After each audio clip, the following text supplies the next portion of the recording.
Thank you. Hi, everyone. I'm excited to be on the stage. I was going to begin my presentation by saying that the future of coffee is Robusta, and you all need to invest in Robusta. But then David, Dr.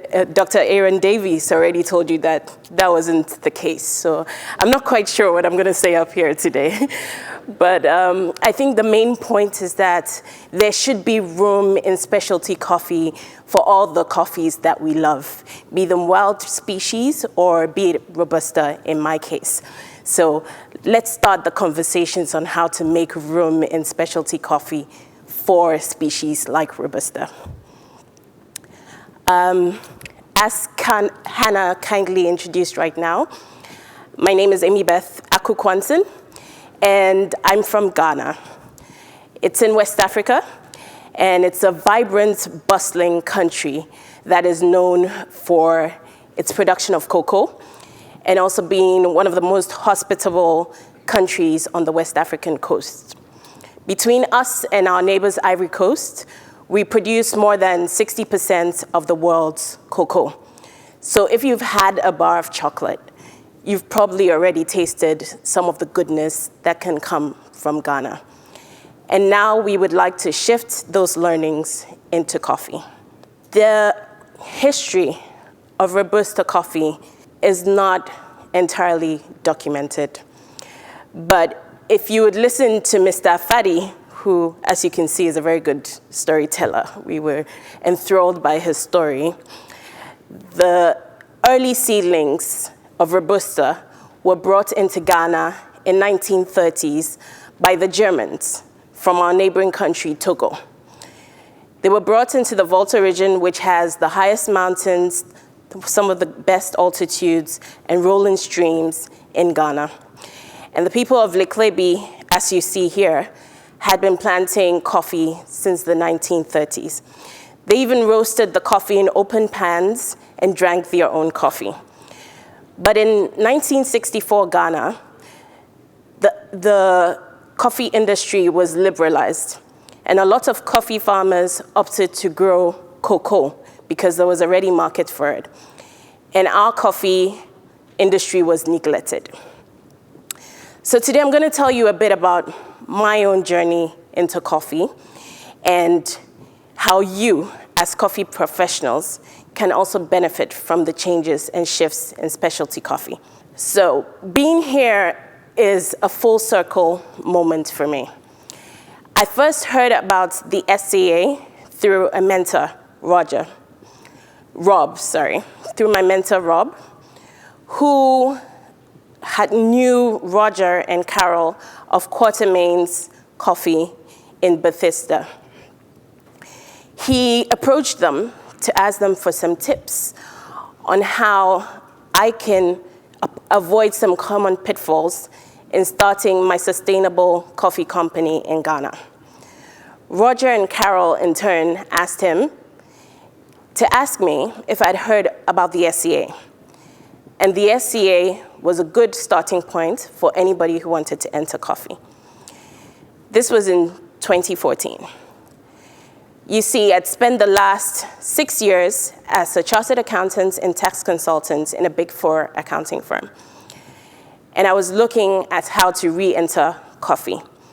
My first foray into coffee was in university, at Ashesi University in Ghana, where I had started a cafe and run it successfully for 2 years before and in tandem with working in corporate. But I, like many others at the time, did not even know Ghana had coffee, Robusta coffee. And of course, my cafe did not serve specialty coffee. So in 2014, I packed my bags. It was great that I already had a US visa, and I had some savings to afford a ticket. And I made my way over to SCA in Seattle. The only way I could attend was to volunteer. Being a volunteer meant that I felt more of a part of SCA, not just an observer or an attendee, but really part of the organization of the conference. I volunteered for latte art classes, and I can tell you I changed out more milk and water than I'd like to remember.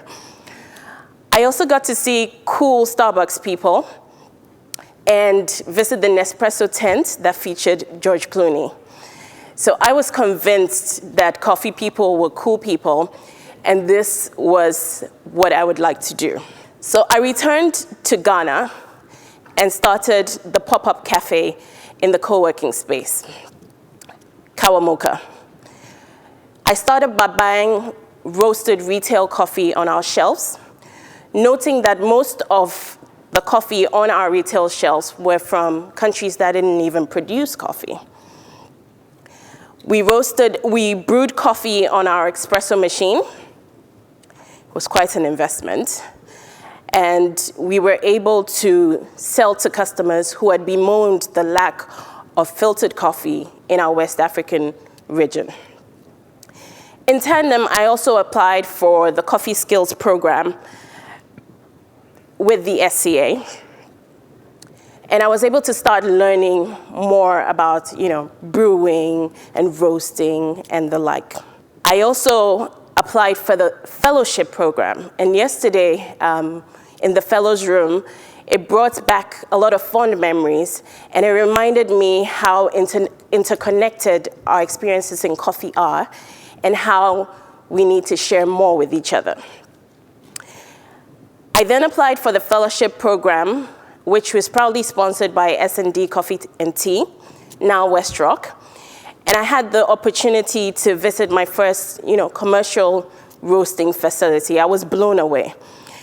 It gave me also a good opportunity to coffee crawl and visit some progressive companies like Pure Intentions in North Carolina. It was a good experience. From there, I also was able to join the Coffee Roasters Guild Leadership Committee, and that has brought me full circle in coffee. So for me to be here is very exciting. And it's a reminder that even as we make strides to include other people that would ordinarily not have the opportunity to be in coffee, we can also extend that to coffee species and relatively unknown coffee origins like Ghana in West Africa. So what is the argument for Robusta in specialty coffee anyway? I'd like to introduce you to Betty. Betty is one of our coffee farmers. With her permission, Betty has asked me to tell you a little bit about her story. Betty didn't have the opportunity to finish university or to go to university. She finished secondary school. And this was because of economic hardships of her family. And yet, Betty's family has 3 coffee farms of about 2 acres each. So why should it be that she is not able to further her education because of that? Every year, and today as well in the panel, we hear about some of the crises for specialty coffee. Some of these include that 57% of coffee produced is produced by 2 countries. Some of the solutions that have been provided are by creating artificial environments to grow Arabica and reducing the number of people growing Arabica such that benefits could be more impactful. And perhaps, if all fails, to think about paying a bit more to keep people in coffee. But here's an alternative thought. There are already existing Robusta farmers like Betty. It would be great to be able to give them the necessary tools to be able to bridge the gap between what consumers want and what farmers are producing, pricing. The second alternative thought is that 75% of the coffee that is produced is being brewed by 5 countries. But this narrative is changing. Producing countries are beginning to drink their own coffee. And this provides a unique opportunity for us in this room because the time is ripe more than ever to invest in that global coffee chain. The coffee chains in Ghana have seen the brewing of our local Robusta, and they're able to compete with some of the cafes that serve Arabica. It's quite interesting to see consumers drink Robusta and have good feedback on what they're tasting. Some of the descriptions we've heard are it's chocolatey, it's nutty, and it has a kick. It's very bold. So we're already drinking Robusta. It already contributes to more than 40% of the world's coffee exports.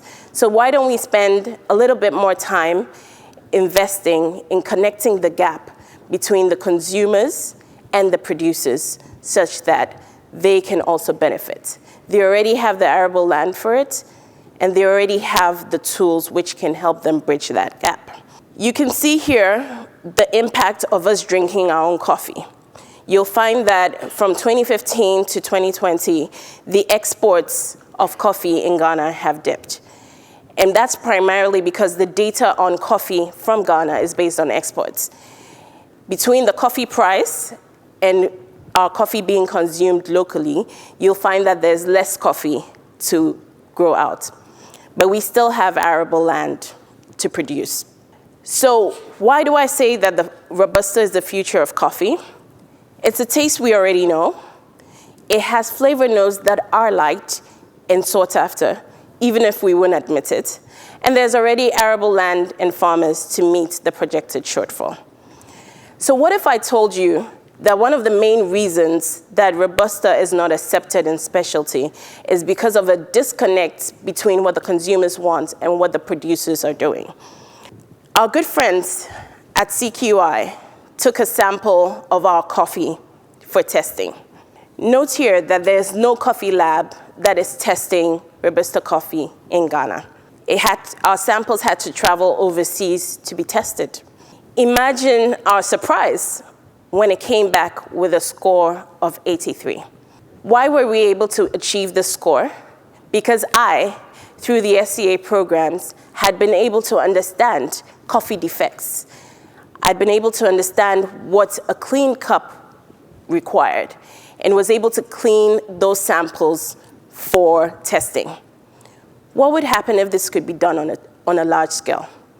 What would happen if our farmers understood that this is what was needed for Robusta to be consumed globally and perhaps even accepted in specialty coffee? Superior grade coffee in Ghana is judged by this criteria. This is from the Ghana Cocoa Board, the regulatory authority. You'll find fair grade, you'll have substandard, and you'll see that there's a mismatch between this criteria for export and for specialty coffee. So for our Robusta farmers, they can sell black beans. They can sell broken beans. So what is the incentive for them to bridge that gap and produce coffee that can meet specialty quality standards? They've started seeing the returns locally with the rise of coffee companies in Ghana. But what if we can expand this and make it more acceptable to you? The good news is there's already a lot of work that has been done in Ghana. The government of Ghana in 2010 initiated a coffee rehabilitation program that looked to increase production to 100,000 tons by 2024. This has already increased land under cultivation from 2,500 hectares to 4,500 hectares with an average of 2 tons per hectare produced. It also means that the Cocoa Board and CRIG, which is our Cocoa Research Institute, are looking for varietals that are accepted and wanted for specialty coffee. So there are already a lot of interventions that are happening on the ground. There's strategic support from various organizations to encourage organic farming and fair trade certifications. And most excitingly, we have organizations like ITC, IACO, and ACRAM that are on the ground training our farmers on what they can do to improve the quality of the cup from our Robusta coffee. I think for me, one of the most interesting sessions was when we had the farmers' cup green coffee that had been roasted and ripe coffee. And they would taste the green coffee and they'd like squeeze their faces. And then, they began to understand that this is why you shouldn't pluck, green coffee. Wait for it to ripen. This is why you need to collect it in a hygienic environment and make sure that it's not contaminated by processing. The more they understand, the better the quality of cup. And the better the quality of cup, the more potential that Robusta has to satisfy the specialty coffee requirements. CQI is also heavily involved in trying to improve the quality of coffee that comes from Ghana. This is a picture of us from training. So this represents some of the exporters, producers in Ghana that were going through the training. So how can we, as a collective, help Robusta take its rightful place? Let's judge Robusta on its own merits. We're not trying to produce a coffee that tastes like Arabica. We are trying to produce better tasting Robusta, which is liked for its own unique flavors. So even as we cup Robusta, let's recognize that and be open to the potential that Robusta holds on its own. If you're a coffee buyer, let's look into how we can increase the volume of production of Robusta for you. Engage us. Let's have that conversation. What do you need? And how can we bridge that gap such that what we're producing is what you could potentially want? And most of all, CQI, Akram, and Ayaku are in the room today. If you see them, engage them. And let's see how we can bring some of the expertise that is sitting in this room to origins like Ghana, such that we can begin to bridge the gap on what is needed for specialty coffee. Thank you very much.